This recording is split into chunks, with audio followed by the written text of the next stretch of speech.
everyone, it's Andy from Hobby Headquarters. Today I have a special video for you. I am going to be showing you my build process for how I put together this 16 scale foam. It's all made out of foam, Normandy Diorama.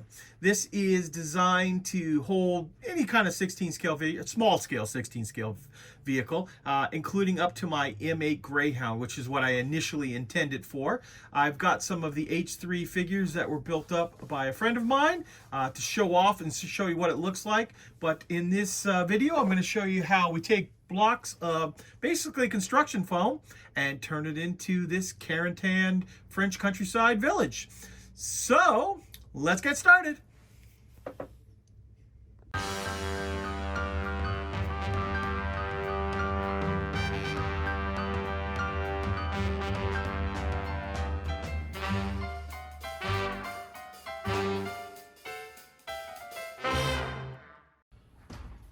Okay, we're going to start the diorama off by taking our wire foam cutter and cutting all of the different size blocks. So for the cobblestone itself, I'm going to be making one size, and as I gradually go down, I can cut more and more of them all at once, and I'll also be creating block.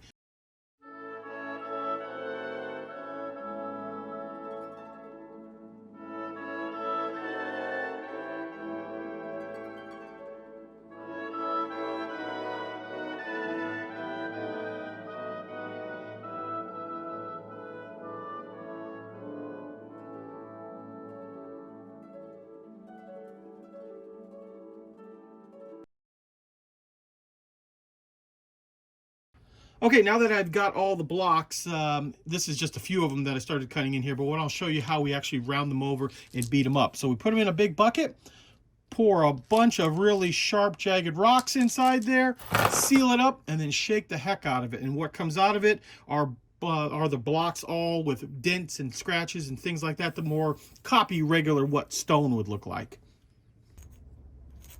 Okay, now that I have all of the blocks for the cobblestones cut out, and as well as the block wall, now we can lay out our base.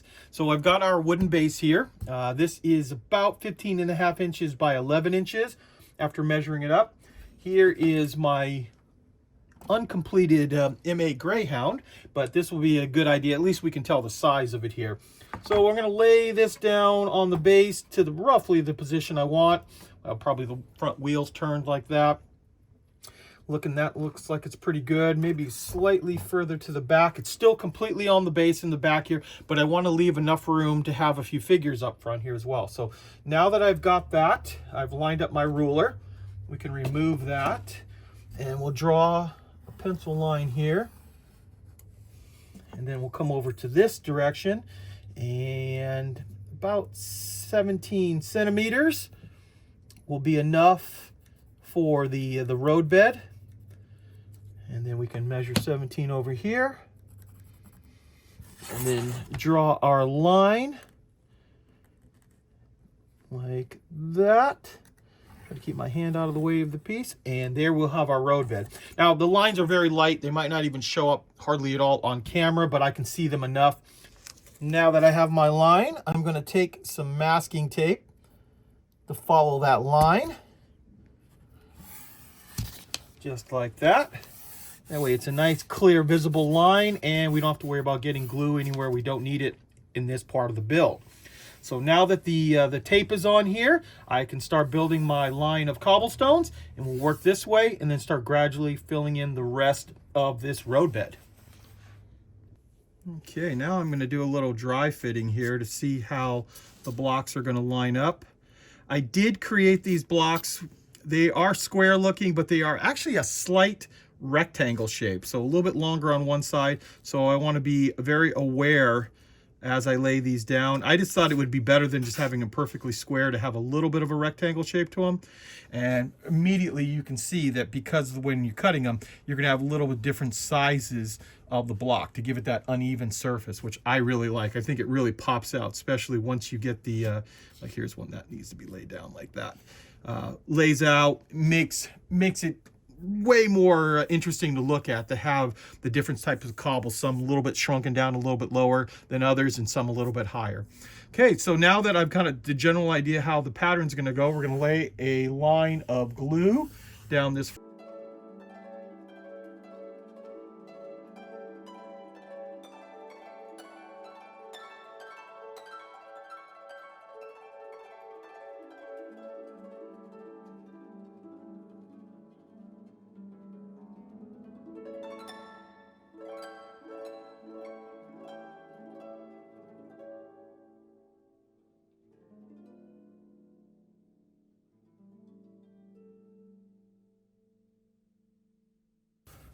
Okay, now I have the first row of blocks in, and now this is very important. We want these to fully dry.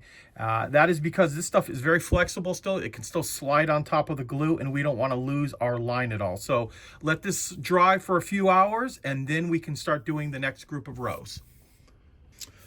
Okay, the first row of blocks is dried, and I just laid down the second row. And I wanted to show you, because we're dealing with an angled surface and with square blocks, we're going to have to make the actual item leave the diorama field. And I'm going to put it on like this. This block, you can see how it's hanging over. And then once it dries, we're going to come back with a razor saw or a hot knife or something and mark it till it matches exactly with the shape of our diorama base. So just remember that as you're going along, so it'll be kind of like a lat or a set of stairs on the end here, but that'll be easily chopped off once we get to the end. Okay, now that all the blocks have dried, now I can go ahead and fill in all the little cracks here. I'm going to use this stuff right here, this acrylic water. It's not going to really matter. It's basically going to seal in all of our blocks. That way they'll be a lot easier to paint. So whether it dries clear or not isn't really going to matter to me. And we'll put it on kind of thick.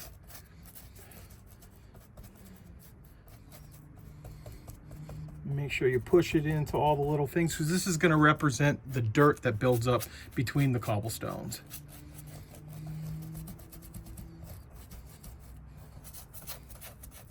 And once there is a coat of the clear water product, I've taken my same brush and just keep dipping it in water to kind of blend it in. And finally, we'll just take a paper towel and blot off any brush strokes we have. We don't want to have any lines on the brick.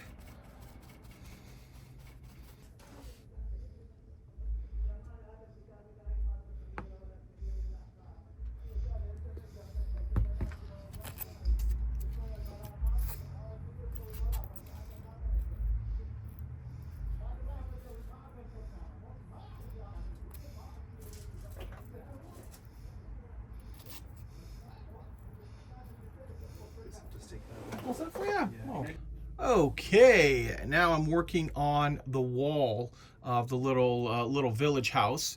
As you can see right here, I've just used a bunch of random different blocks to build up the wall. I've left a little ledge right here because this is going to be the header that goes across for the doorway, because we're going to build up the similar thing, a little bit smaller of the edge on the other side over here. But I wanted to show you what I'm kind of going for here. Now, once this fully dries too, I've started to do a little bit of it, but I want a little bit of a rougher texture. So I can show you basically with another piece of foam. We're going to just take some rough rock, and you can just kind of hit the edges like we were doing shaking up. If there's one area that you want a little bit more damage or a little bit more roughness to the stone, you can easily do it with that. Okay, here it is. Here is what I have so far here. And you saw me fill in and seal the cobblestone here. I've also taken some spare foam that I have and kind of filled in this area here with a triangle piece, but I also created a little bit of a curbing here, and you see how that it's a slight little step up, and it differentiates between the cobblestone and, you know, like the base of the house. And I've also done the same thing on the other side over here. I took some pieces of foam, just some random pieces I had, cut them up, build up the area here, and then I've gone ahead and taken a piece that this will eventually get turned into the sidewalk. And I've just kind of laid it in here temporarily just to show you. And also I have the framework to the house, and the abandoned house, I should say. And here's our window. I will actually beat up the brick a little bit more here, or the stonework a little bit more. And I've also gone ahead and put this little angled piece of foam, and I just cut that basically. This is going to be the roof line for whatever roof I put on there, and I just glued it on and then used some pins. These little push pins work out really good for holding stuff together without having to clamp it, which will sometimes kind of damage your foam that if you're not careful with. So with that being said, this is going to get glued into place right over onto this side. It's going to create our little street scene here. I've already angled the foam right here to match the angles. And of course, I'm going to clean all this up as we further get along.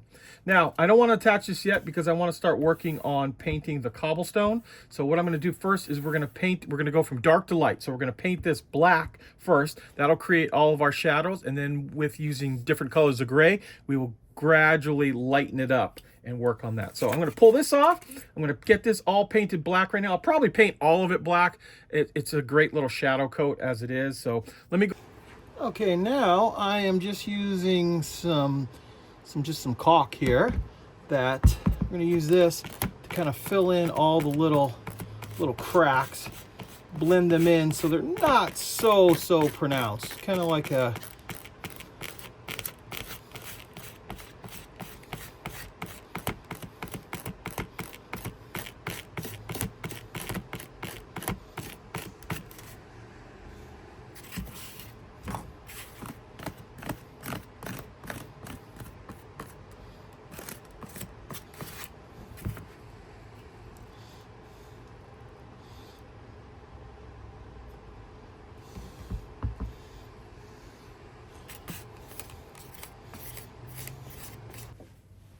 Okay, now that the black is on and dry, I've got a variety of different types of gray, from a darker gray to a kind of a greenish gray, all the way to white.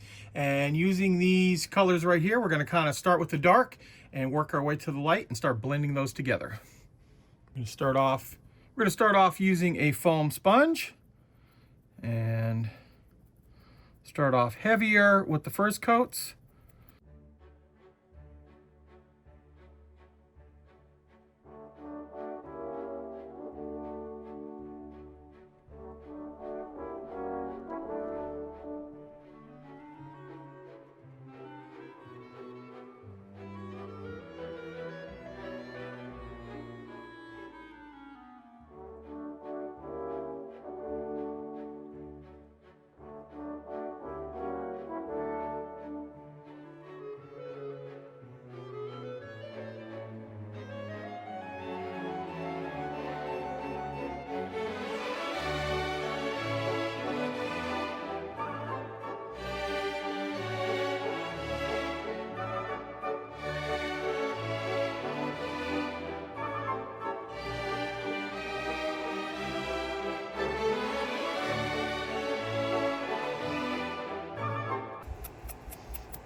Now I'm just taking a flat brush, and actually while the paint is still fairly wet, with a little white on here, just blending it in and hitting some of the high points, lightening some of the areas of the cobblestone.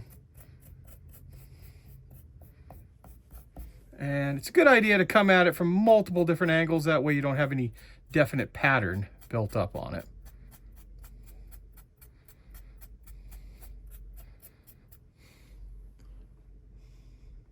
Okay, there we go. So after about a half an hour of messing with all different kinds of colors, I think I probably used about 7 different colors of gray and tan and of course white. And down here in the front, you see that I use this as kind of my mixing board. And can't emphasize enough how important just basic white is. Just like I'm doing right here, and then just lightly dragging it over these stones.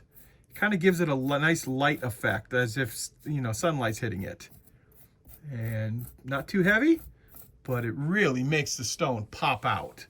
So I'm at the point now, maybe just a little bit more on here that I'm going to do, but I think it's pretty close to the end. So with that, I can go ahead and start doing up the sidewalk and painting that. Okay, now I am going to be working on the actual abandoned, broken down house. And you see here, I've painted a little bit of the structure right here. This is kind of my test. These are the colors that I'm going to be using here for this. I've painted the entire thing in a red-brown already to give it a more of a brown base than a gray base that the cobblestone had. But we'll be using deck tan, which has more of a brownish tone, desert yellow. I will be mixing a little bit of dark sea gray in here.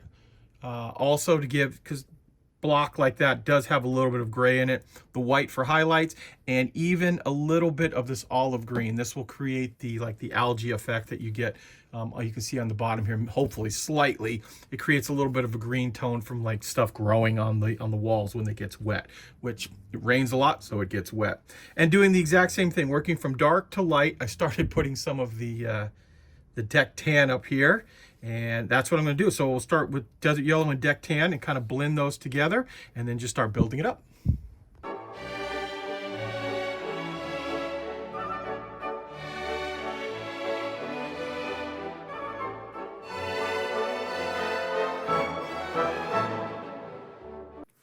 I'm applying some deck tan here too, and I may have forgot to tell you that if you get too much paint on your brush, to blot it off on a paper towel first, and that'll help get some of the excess off.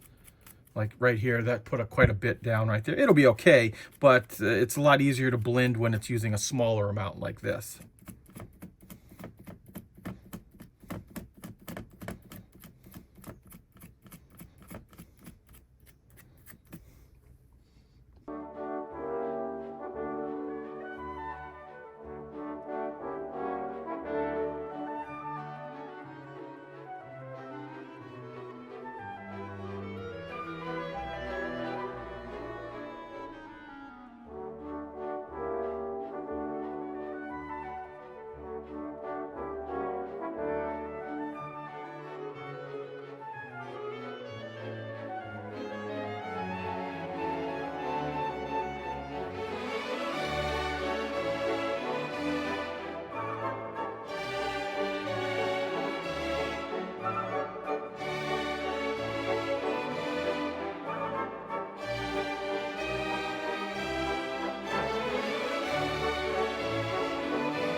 Now that the paint is dried, I'm using some Tamiya dark brown panel wash, and we're going to highlight and kind of give it a shadow effect of all of the little cracks in the stone.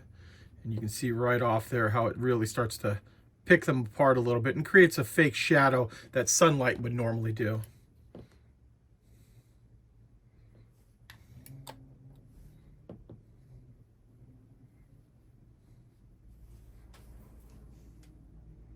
You can see here how with the panel liner in place, it definitely picks apart the bricks and makes them look more individual. Now, I have the base ready here. Now you can see with the panel liner in place how it makes the bricks or the blocks of stone look a little bit more individual. Then they all start to kind of blend together after the first paint job. Now I can go ahead and glue this into place where it's going to stand here. Also too, I changed my mind and decided that I was not going to have a sidewalk on here. After looking at more and more of the vintage photos, not too many times did they have the sidewalk, and honestly the sidewalk was going to take up quite a bit. So I painted over here and added a little bit of a gravel effect to it, and I'm going to go ahead and grass this area in right here and put some shrubs and weeds, things like that, but we're going to do that actually later on. So right now I can go ahead and glue this into place, and I'm going to use the little push pins right here to hold it into place while it's driving, because I'm going to use the white glue on it and use it from behind. That way you don't have to try to use a clamp on it in any way, and it won't damage anything that you've already done. Okay, now I'm going to apply some static tack, and I'm going to lay down a layer of grass in this area. And I don't want it to be solid grass because I'm going to have some different other plants around in here too. So just kind of create a random pattern.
then using the Static King that I have here, get it all charged up and start laying some longer than normal grass. You want to use the longest possible because remember this is 16 scale.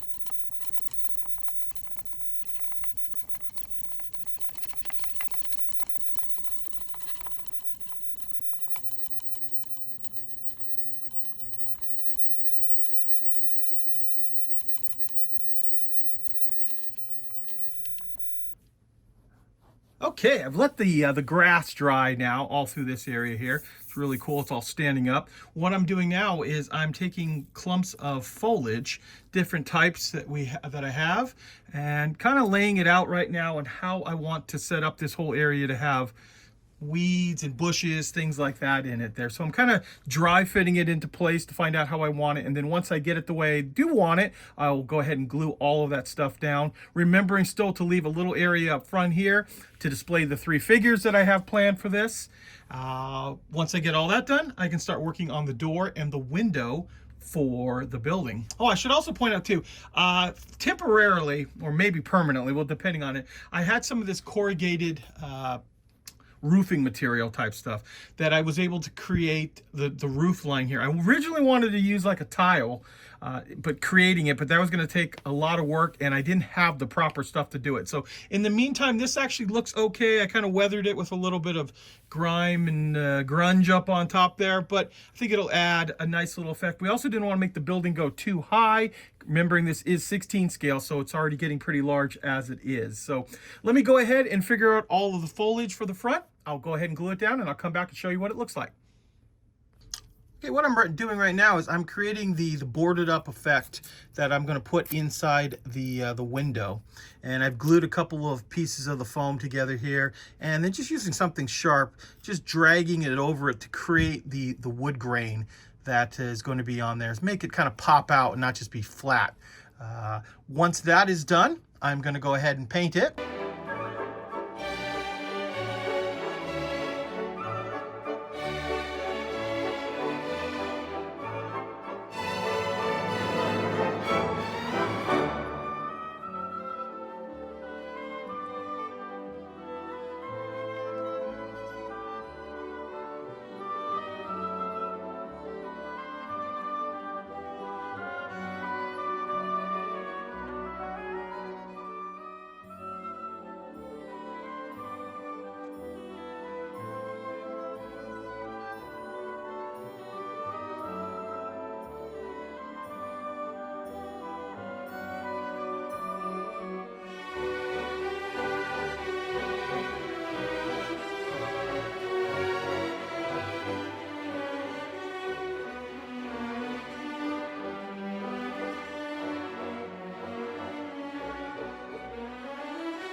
Okay, there is that window shutter that you just watched me paint. I did go ahead and I wanted to put some kind of like metal strapping on it. So I just took 2 pieces of styrene, painted them a NATO black, cut them to shape and put them on top there, kind of finish off the look. Then I went ahead and created the door with the door frame on it the exact same way I created the other piece. It is just blue foam that has been glued together, built a frame around it, and then using the desert yellow Tamiya paint as a base, and then using two different colors of brown wash. In both cases, they were Tamiya panel liner, and I think it comes out pretty good. It looks like a nice wood grain effect. The door handle is actually just made out of a piece of corner sprue. I was looking around for anything I could find to find a handle, and it looked like the closest I was going to find. Cut it out, sanded it, painted it, and glued it into place, and I think it works pretty good as a door handle. Now, all of my bushes up front, they are in the right position that I like them right now. I also have gone ahead and taken a little bit of different colors of pigment and kind of filled in around the areas, so it creates more of a dry, dusty effect for the ground that doesn't have any bushes on it. The glue is still drying on all the bushes, so that usually takes overnight to fully form them, but they aren't going to move anytime soon. So now, obviously, the next thing we need to do is we need to put the vehicle on it, but guys know I'm still working on that. But here's an example, too, of one of the other vehicles that I have in 16 scale. The STKSC 251. It's obviously pretty big on this diorama. It fits, but it is pretty large right there. It'd be a big vehicle like that going through a little bit of town. But that gives you an idea, scale-wise. Kind of covers up a lot of the door. This kind of diorama will be perfect whether we put the M8 on it or even the Jeep, any of those kind of things. Now all I need to do is go ahead and put the figures in front. And I can do that right now. Now what I've done here is I've drilled them out and put a little pin on the side of them there. That way we can stick them into place and carefully attach them to the diorama base here. This way I can also remove them anytime I don't want them in that position anymore. Now remember I told you guys I did not paint these figures here. In my last video I have a friend of mine who is an expert painter and offered to paint these H3 figures up for me. And I thought, well, he can do a heck of a lot better job than I can. So I am going to let him do them. His name is Don, and he's been painting figures for a long time. I am asking if he wants to ever do a video showing his technique. That might happen in the future. Trust me, I've already asked about it. So before you put that in the comments, that might be coming. But you can see how that really just sets off the whole thing there. Well, there you go, guys. There is a look at the finished product. Finished in the sense of painting and weathering, things like that. I still would like to add some accessories, a few other things, but that can all be done once I actually get the vehicle built and ready to put into the diorama as well. And this is great because you can put all different types of small vehicles in this, more figures, the Jeep, like I said, the M8. Now I have with me right here, this is the very first production model that I had to build to verify the actual kit. And I can put that right into place here to let you guys see what it'll look like. I also have the painted up figure, which I will try to get inside here too to make him sit on the chair, just like that, as if he's on lookout. Remember, this is not weathered. It's just been, I just put some paint on it just to see how it looked once it was built up. I am still doing the complete build video. I'm just waiting on my final decals so I can proceed further on that. But had a lot of fun. I like doing these little dioramas, and I think they show off figures and the vehicles very, very well.